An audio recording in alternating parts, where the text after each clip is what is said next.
A paz do Senhor, meus queridos irmãos. Antes de iniciarmos a nossa lição de hoje, inscreva-se no canal, ative o sininho, curta o vídeo e compartilhe com seus amigos e irmãos da igreja. Sou o professor Antônio Belchior Silva, evangelista na Igreja Evangélica Palavra Fiel, Ministério do Jardim Brasil.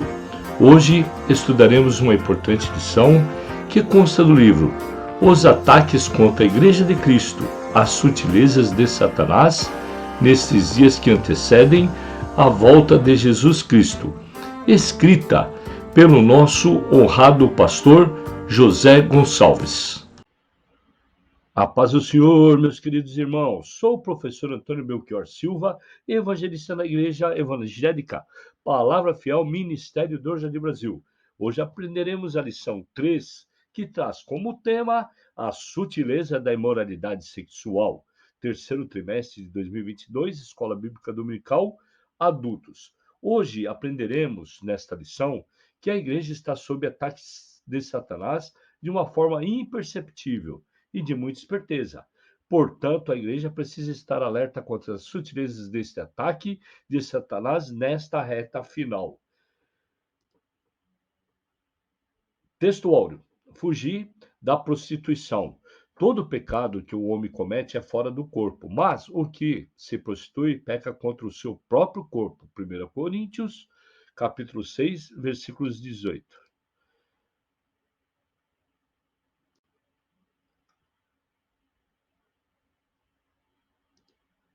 Verdade prática.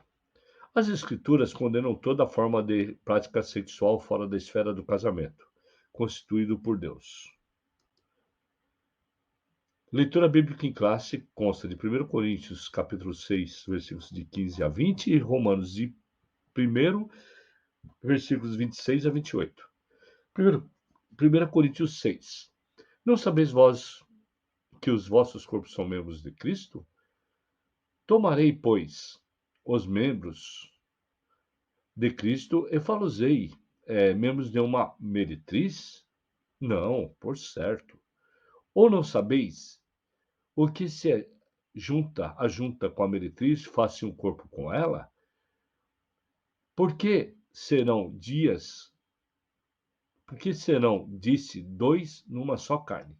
Mas o que ajunta com o Senhor é um mesmo espírito. Fugir da prostituição. Todo pecado que o homem comete é fora do corpo, mas o que se constitui peca contra o seu próprio corpo.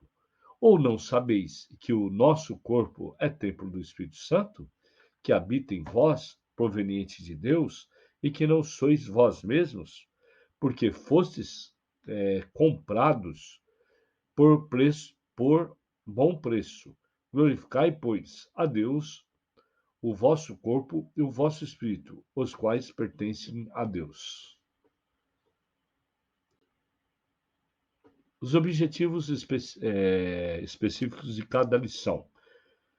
Primeiro tópico: explicar a revolução sexual na sociedade atual, pontuar a pecaminosidade do relacionamento pré-julgal, extraconjugal e homossexual, apresentar o padrão bíblico para o relacionamento sexual sadio. Uma pequena introdução é que nesta lição abordaremos questões relacionadas à sexualidade. Destacaremos que a revolução sexual provocou grandes mudanças na forma como a sexualidade era vista e praticada no Ocidente. Práticas da sexualidade era visto e praticada, práticas antes vistas como pecaminosas e até mesmo criminosas passaram a ser tratadas como naturalidade e moralidade. Por exemplo, o sexo antes do casamento entre pessoas solteiras, que era vista como fornicação, passou a ser a prática cada vez mais aceita e tolerada. Da mesma forma, o adultério, que já foi tratado como crime, também passou a ser vista com naturalidade, bem como a naturalização da homossexualidade.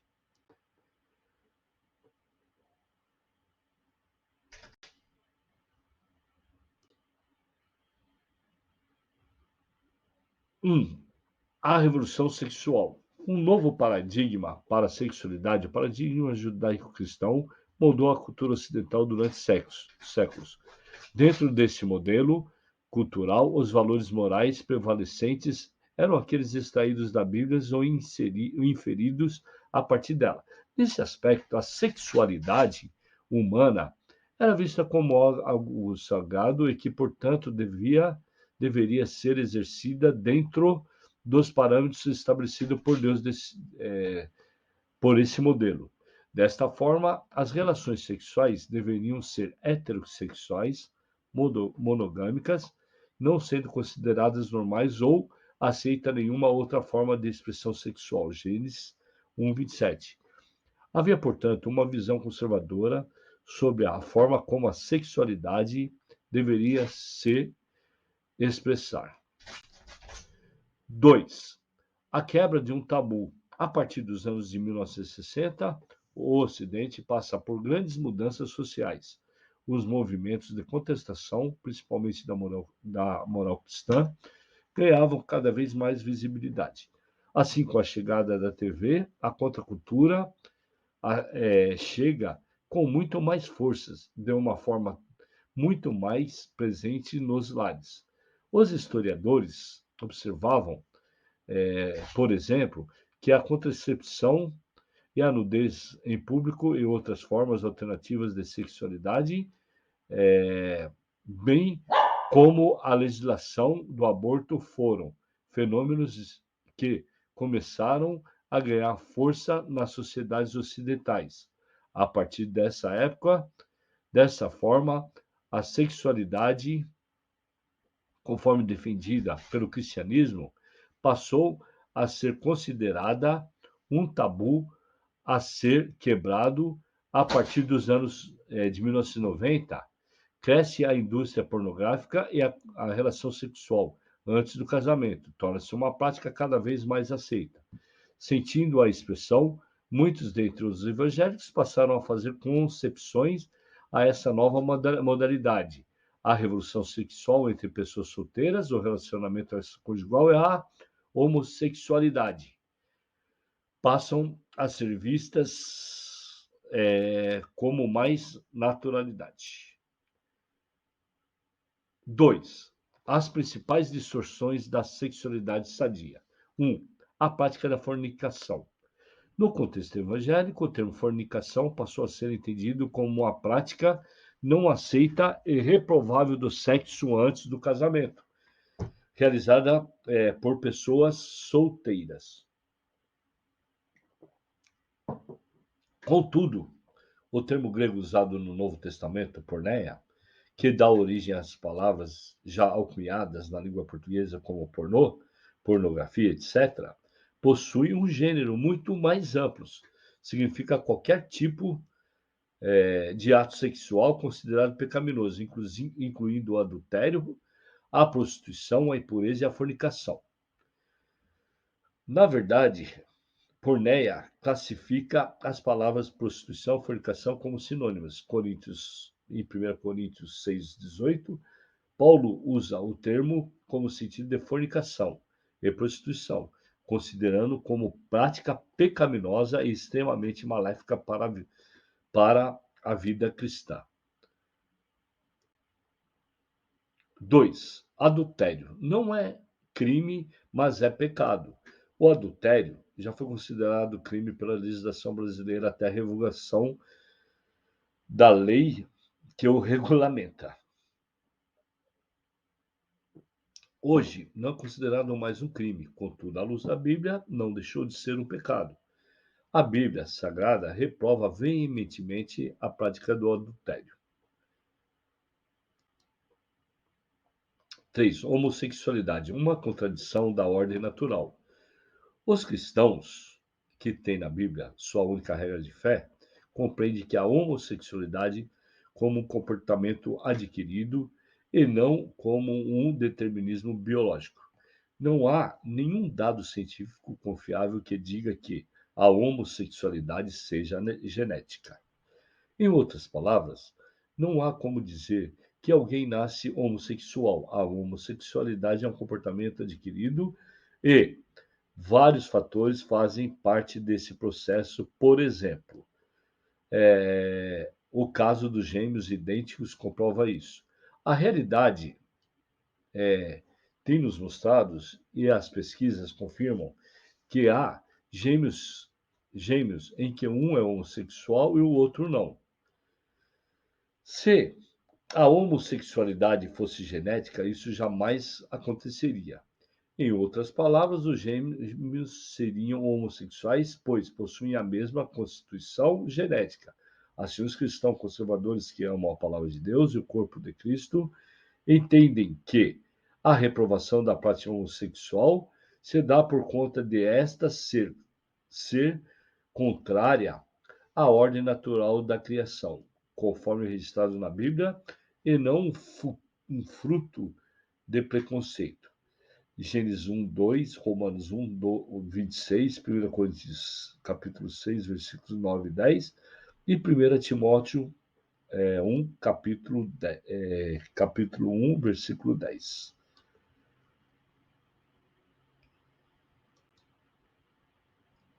3. O padrão bíblico para uma sexualidade sadia.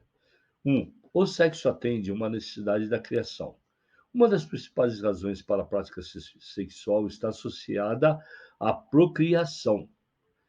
Deus disse para o primeiro casal multiplicar e encher a terra. Gênesis 1, 28. Sem a procriação, não haveria a perpetuação da espécie humana. O sexo, portanto, atende uma necessidade premente da criação. 1. Oh, da criação.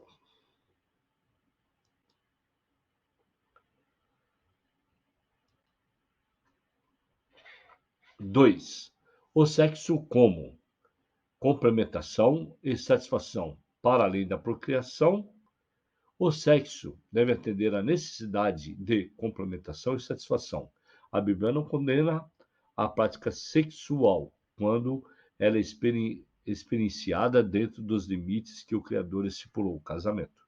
A maneira que o Criador deixou para guardar o casal contra as suas mais diferentes formas de impureza, como a fornicação, o adultério, a homossexualidade, e foi o sexo praticado dentro da esfera do casamento monogâmico e heterossexual.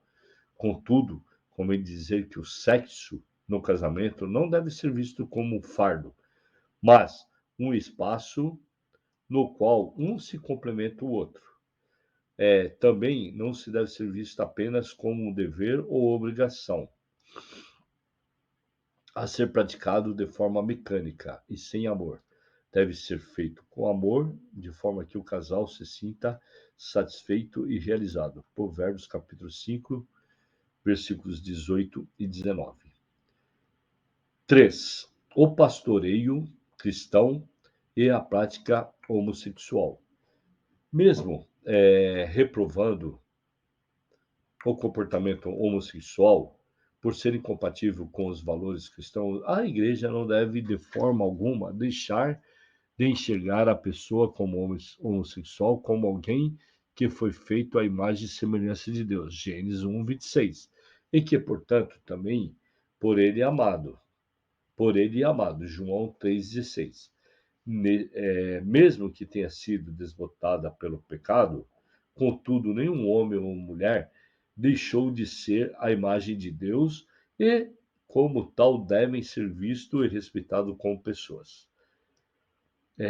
A igreja, portanto, não deve rejeitar o homossexual, como não deve rejeitar as demais pessoas que agem de forma contrária aos valores cristãos, todavia, por acreditar que a homossexualidade deve ser vista como comportamento adquirido e que toda prática se afasta daquilo que preceitua a Bíblia sobre a correta expressão da sexualidade.